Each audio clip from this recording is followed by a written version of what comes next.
কুলপিতে খুন তৃণমূলের পঞ্চায়েত সদস্য। তৃণমূল কর্মীকে ধারালো অস্ত্রের কোপ এবং গুলি হাসপাতালে নিয়ে গেলে তাকে মৃত বলে ঘোষণা করা হয় এবং এই ঘটনায় ইতিমধ্যেই দুজনকে গ্রেফতার করেছে পুলিশ। সরাসরি আপনাদের নিয়ে যাব, আমাদের প্রতিনিধি গৌতম মণ্ডল রয়েছেন আমাদের সঙ্গে। গৌতম, কি অভিযোগ যাদের গ্রেফতার করা হচ্ছে তাদের বিরুদ্ধে?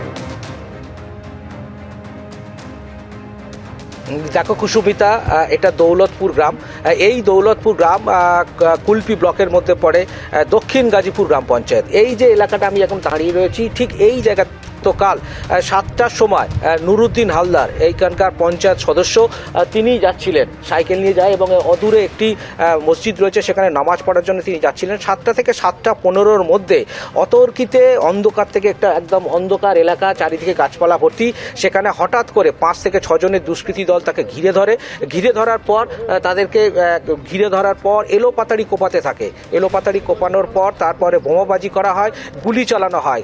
এই ঘটনার পর কার্যত স্তম্ভিত হয়ে পড়ে এলাকার মানুষজন। আমি এখন যে রাস্তায় দাঁড়িয়ে রয়েছি, এখনো পর্যন্ত এখানে যে সমস্ত বোমার যে সুতলি, সেগুলো এখনো দেখা যাচ্ছে এবং কার্যত এই ঘটনার পর রক্তাক্ত অবস্থায় নুরুদ্দিন হালদারকে উদ্ধার করে নিয়ে যাওয়া হয় কুলপি ব্লক হাসপাতালে। সেখানে রাতেই তার মৃত্যু হয়। এই ঘটনার পর রাজনীতির পারদ কিন্তু চড়েছে, কারণ গত পঞ্চায়েত নির্বাচনের আগে এই গ্রামেই খুন হয়েছিলেন আলফাজউদ্দিন হালদার, যিনি কংগ্রেসের সমর্থক ছিলেন এবং নির্দল প্রার্থী হয়ে প্রচারে গেছিলেন এবং সেখানে একটি মারপিট হয়। সেই ঘটনার পর আহত হন আলফাজউদ্দিন হালদার এবং তারপরে কলকাতার নার্সিংহোমে তার মৃত্যু হয়। সেই ঘটনায় এই নুরুদ্দিন হালদার এবং তার ছেলেদের বিরুদ্ধে থানায় অভিযোগ দেওয়া হয়।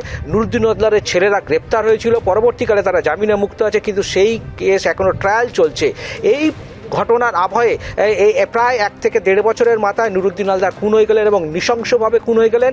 এই ঘটনায় এই যে নুরুদ্দিন হালদারের পরিবার, তারা বলছেন যে যারা খুন করেছেন, এবং দেখা যাচ্ছে এখনো পর্যন্ত যে দুজন গ্রেপ্তার হয়েছেন তারা কিন্তু আলফাজউদ্দিনের আত্মীয়, ভাই হয় তারা, এবং তারা বলছেন যে এরা রং বদল করে, এরা কখনো তৃণমূল করে, কখনো কংগ্রেস করে, কখনো আইএসএফ করে, তাদের রাজনৈতিক পরিচয় নিয়ে দ্বন্দ্ব রয়েছে। অন্যদিকে এই যে অঞ্চল সভাপতি রয়েছে, দক্ষিণ সভাপতি, তিনিও এটা নিয়ে কার্যত দলের গোষ্ঠীকন্দরের একটা তথ্য ইতিমধ্যে সামনে আসছে, কিন্তু পুলিশ পুরো ঘটনার তদন্ত শুরু করেছে এবং পুরনো আক্রোশের জেরে এই খুন বলে এখনো পর্যন্ত মনে করা হচ্ছে। কুসুমিতা,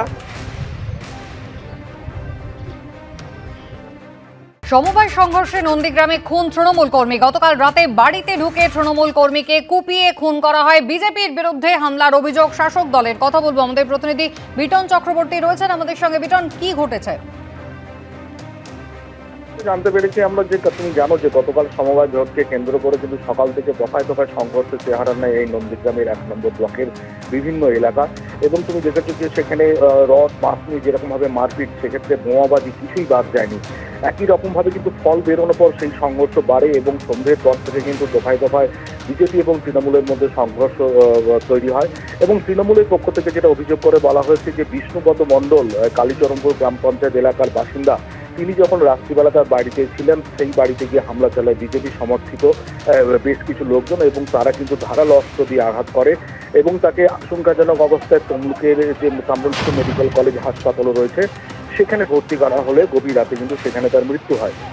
এবং তৃণমূলের পক্ষ থেকে এই অভিযোগ করে বলা হচ্ছে যে বিভিন্ন এলাকাতে ঘর ভাঙচুর করা হয়েছে এবং মারধরও করা হচ্ছে, জরিমানাও করা হচ্ছে।